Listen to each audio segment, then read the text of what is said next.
ਅਗਰ ਤੁਸੀਂ ਚਾਹੁੰਦੇ ਹੋ ਕਿ ਪਾਸ਼ਾ ਜਨਾਬ ਜਿਹਨੂੰ ਜਾਣਨ ਦਾ ਬੜੀ ਦੇਰ ਤੋਂ ਦਿਲ 'ਚ ਆਰਜ਼ੂ ਸੀ। ਤੇ ਉਹਨੇ ਜਿੰਨਾ ਤੇ ਉਹ ਰੂਹ ਉਤਰਿਆ, ਬੇਟਾ ਮੇਰੀ ਸੰਗਤੀ ਤੋਂ ਚਲਾ ਗਿਆ, ਉਹ ਮੇਰੇ ਤੋਂ ਦੂਰ ਹੋ ਗਿਆ।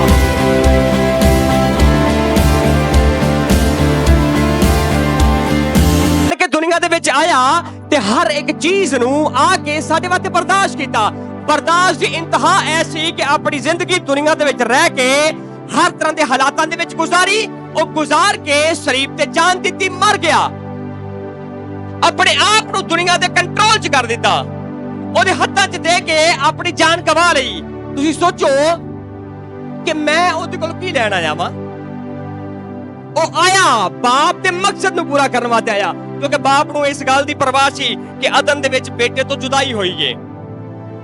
ਬੇਟਾ ਮੇਰੀ ਸੰਗਤੀ ਤੋਂ ਚਲਾ ਗਿਆ, ਉਹ ਮੇਰੇ ਤੋਂ ਦੂਰ ਹੋ ਗਿਆ। ਹੁਣ ਜਦੋਂ ਬੇਟਾ ਦੂਰ ਹੋਇਆ ਹੈ ਤੇ ਦੁਬਾਰਾ ਇੱਕ ਬੇਟਾ ਆਇਆ, ਇਸ ਵਾਸਤੇ ਆਇਆ ਕਿ ਮੇਲ ਮਿਲਾਪ ਦੁਬਾਰਾ ਕਰਾ ਸਕੇ ਬਾਪ ਦੇ ਨਾਲ ਉਸ ਬੇਟੇ ਦਾ ਜਿੱਦੀ ਜੁਦਾਈ ਹੋਈ ਏ।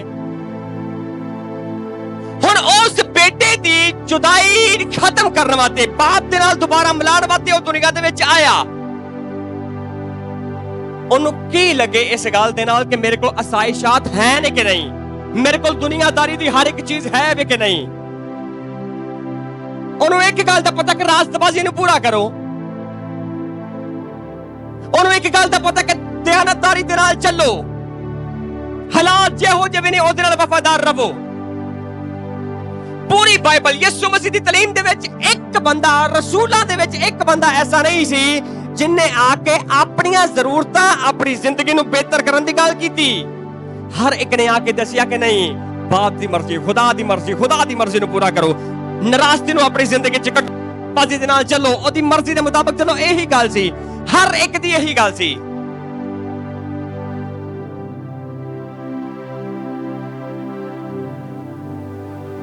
ਗੁਨਾਹਾਂ ਦੀ ਮਾਫੀ ਵਾਸਤੇ ਦੁਨੀਆ ਦੇ ਵਿੱਚ ਆਇਆ, ਬਾਪ ਦੇ ਨਾਲ ਮਿਲਾਉਣ ਵਾਸਤੇ ਦੁਨੀਆ ਦੇ ਵਿੱਚ ਆਇਆ।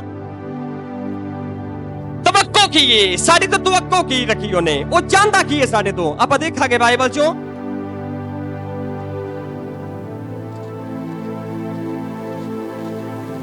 15 बाबों की 2 आयत।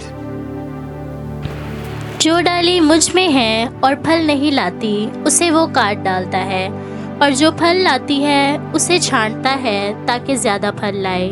आमीन।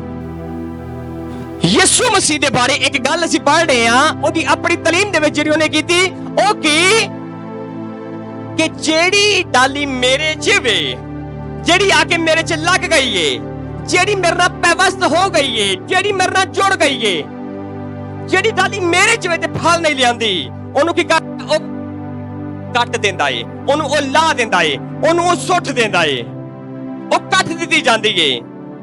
ਜਿਹੜੀ ਨਾਲ ਤੇ ਫਲ ਨਹੀਂ ਲਿਆਂਦੀ। ਕੀ ਮਕਸਦ ਹੈ ਫਲ ਲਿਆਉਣ ਦਾ? ਕਿਹੜਾ ਫਲ ਹੈ ਜਿਹੜਾ ਮੈਂ ਲਿਆਣਾ ਹੈ? ਉਹ ਕੀ ਚਾਹੁੰਦਾ ਹੈ? ਉਹ ਕਿਹੜੇ ਫਲ ਦੀ ਗੱਲ ਕਰ ਰਿਹਾ ਹੈ? ਉਹ ਮੇਰੇ ਤੋਂ ਚਾਹੁੰਦਾ ਕੀ ਹੈ? ਆਪਣੀ ਜ਼ਿੰਦਗੀ ਜਿਹੜੀ ਉਹਨੇ ਗੁਜ਼ਾਰੀ, ਉਹ ਗੁਜ਼ਾਰਨ ਦੇ ਨਾਲ ਉਹ ਮੇਰੇ ਤੋਂ ਤਵੱਕੋ ਕੀ ਰੱਖਦਾ ਹੈ? ਉਹ ਕਿਸ ਗੱਲ ਦੀ ਤਵੱਕੋ ਮੇਰੇ ਤੋਂ ਰੱਖਦਾ ਹੈ ਕਿ ਮੈਂ ਕੀ ਕਰਾਂ? ਉਹ ਕਹਿੰਦਾ ਜਿਹੜੀ ਗੱਲ ਮੇਰੇ ਚ ਵਿੱਚ ਫਲ ਨਹੀਂ ਲਿਆਂਦੀ, ਉਹਨੂੰ ਉਹ ਕੱਟ ਦੇਗਾ, ਉਹਨੂੰ ਉਹ ਲਾ ਦੇਗਾ।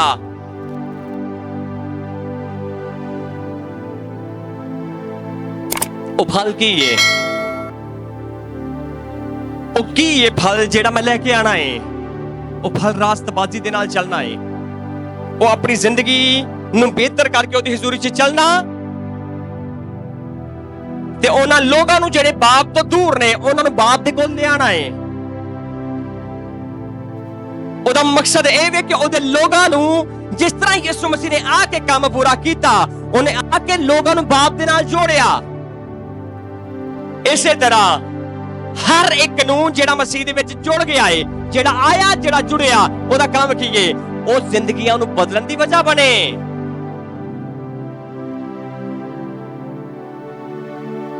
ਉਹ ਲੋਕਾਂ ਨੂੰ ਖੁਦਾ ਦੇ ਕੋਲ ਲਿਆਉਣ ਦੀ ਵਜ੍ਹਾ ਬਣੇ। ਉਹ ਆਪਣੀ ਜ਼ਿੰਦਗੀ ਤੋਂ ਲੋਕਾਂ ਨੂੰ ਬਦਲਣ ਦੀ ਵਜ੍ਹਾ ਬਣੇ।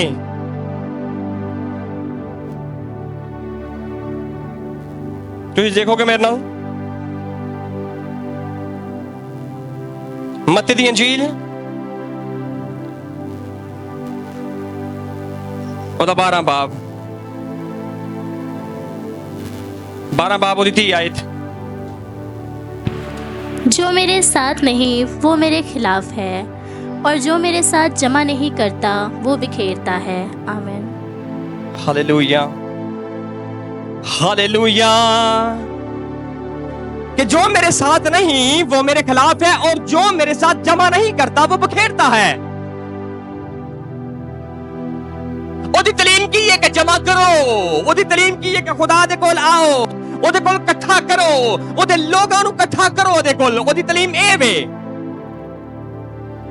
अगर मैं ओदे नाल वां ते मैं इकट्ठा करने वाला नहीं आ। अपने आप नूं क्या है कि मैं की मैं ओदे नाल वां, मैं तो कलाम दी परवाह करना वा, मैं इकट्ठा नहीं करदा ते मैं बखेरना वा। मैं बखेरिया की, मैं वक्त बखेर दिता, मैं वक्त नूं जाया कर दिता। क्यों? क्योंकि मेरे को टाइम सी, जेड़े टाइम दे विच मैं अपने आप नूं बदल के दुनिया नूं बदलन दी वजह बनना सी, लोगां नूं बदलन दी वजह बनना सी, मैं वजह नहीं पड़िया, मैं टाइम नूं जाया कीता। हुण ओ किस तरह बेहतर होएगा? ओ उदों बेहतर होएगा ਜਦੋਂ मेरी जिंदगी बेहतर होएगी, ਜਦੋਂ मेरे हालातां नूं लोग वेखणगे, ओ वेखणगे, ओ समझणगे कि ਇਹ मसीह दा ਏ, ਇਹ खुदा दे नाल जुड़िया ਏ। ਉਹ ਮੈਨੂੰ ਵੇਖਣ, ਮੇਰੇ ਘਰਾਣੇ ਨੂੰ ਵੇਖਣ, ਆਪਣੇ ਘਰਾਣੇ ਦੇ ਤਰੀਕੇਕਾਰ ਬਦਲਣ। ਉਹ ਮੈਨੂੰ ਵੇਖਣ ਤੇ ਆਪਣੀਆਂ ਸੋਚਾਂ ਤੇ ਖਿਆਲਾਤਾਂ ਨੂੰ ਬਦਲਣ। ਤੇ ਜੇ ਮੇਰੀ ਜ਼ਿੰਦਗੀ 'ਚ ਇੰਜ ਹੁੰਦਾ ਹੈ ਤੇ ਫਿਰ ਮੈਂ ਇਕੱਠਾ ਕਰਨ ਵਾਲਾ, ਫਿਰ ਮੈਂ ਜਮਾ ਕਰਨ ਵਾਲਾ ਵਾ। ਤੇ ਅਗਰ ਮੈਂ ਨਹੀਂ ਆ ਤੇ ਫਿਰ ਮੈਂ ਉਹ ਵਾਂ ਜਿਹਦੇ ਬਾਰੇ ਲਿਖਿਆ ਹੈ ਕਿ ਮੇਰੇ ਖਿਲਾਫ ਹੈ, ਜਿਹੜਾ ਮੇਰੇ ਨਾਲ ਨਹੀਂ ਉਹ ਮੇਰੇ ਖਿਲਾਫ ਹੈ, ਤੇ ਜਿਹੜਾ ਜਮਾ ਨਹੀਂ ਕਰਦਾ ਉਹ ਬਖੇਰਦਾ ਏ। ਯਿਸੂ ਮਸੀਹ ਦੇ ਮਕਸਦ ਤੇ ਇਹ ਸਨ। ਉਹ ਤੇ ਇਹ ਚਾਹੁੰਦਾ ਹੈ ਕਿ ਲੋਕ ਉਹਦੇ ਕੋਲ ਆਣ, ਲੋਕ ਬਦਲਣ, ਆਪਣੇ ਤਰੀਕੇਕਾਰ ਨੂੰ ਬਦਲਣ, ਆਪਣੀਆਂ ਸੋਚਾਂ ਨੂੰ ਬਦਲਣ, ਆਪਣੇ ਖਿਆਲਾਤਾਂ ਤੇ ਹਾਲਾਤਾਂ ਨੂੰ ਬਦਲਣ। ਅਗਰ ਲੋਕ ਇਸ ਗੱਲ ਦੇ ਦਾਅਵੇਦਾਰ ਨੇ ਕਿ ਅਸੀਂ ਮਸੀਹੀ ਵਾਂ ਤੇ ਸਾਡੀ ਚਾਲ ਚੱਲਣ ਤੋਂ ਨਜ਼ਰ ਆਵੇ ਕਿ ਅਸੀਂ ਮਸੀਹੀ ਵਾਂ। अपने रुपए पैसे दी, अपनी चीज़ां दी, दुनियावी चीज़ां दी परवाह नहीं करनी। क्यों? क्योंकि कलाम च लिखा है कि दुनिया ते माल जमा ना करो। ये बुरा नहीं है कि असी माल जमा कर रहे हैं ते असी कहिए कि बुरा है, ये बुरा नहीं। पर असी सोचा ही अपनी उत्थे ला दीए ते अपनी पूरी जिंदगी गुजारीए इहदे तहत कि असी इकट्ठा करना है, असी लेना है, असी बनाना है, असी खाना है। सिर्फ ये नहीं, अपनी जिंदगी कलाम दे नाल, खुदा दे नाल वफादार होके गुजारीए।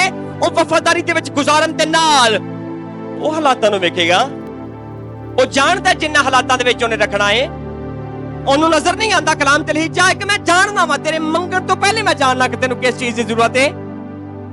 ते जे ओ जानदा है, अगली गल कि जेड़ी बाइबल दे विचों कि तू की कर, तू अपना जुआ मैनू दे दे ते मेरा जुआ ले ले। की ये जुबा ਉਹ ਇਹ ਕਿ ਲੋਕ ਬਚਾਏ ਜਾਣ। ਹੁਣ ਲੋਕ ਕਦੋਂ ਬਚਾਏ ਜਾਣਗੇ? ਜਦੋਂ ਮੈਂ ਖੁਦ ਬਚਾਇਆ ਜਾਵਾਂਗਾ, ਜਦੋਂ ਮੈਂ ਖੁਦ ਉਹਦੇ ਨਾਲ ਵਫਾਦਾਰ ਹੋ ਕੇ ਚੱਲਾਂਗਾ।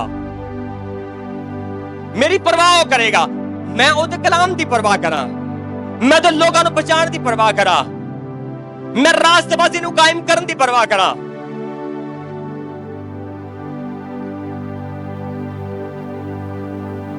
ਇਹ ਮਕਸਦ ਹੈ ਉਹਦਾ ਦੁਨੀਆ 'ਚ ਆ ਕੇ ਮਰਨ ਦਾ ਮਕਸਦ ਹੈ ਕਿ ਅਸੀਂ ਰਾਸਤਬਾਜ਼ੀ ਦੇ ਨਾਲ ਚੱਲੀਏ, ਅਸੀਂ ਉਹਦੇ ਕਲਾਮ ਨੂੰ ਪੂਰਾ ਕਰੀਏ,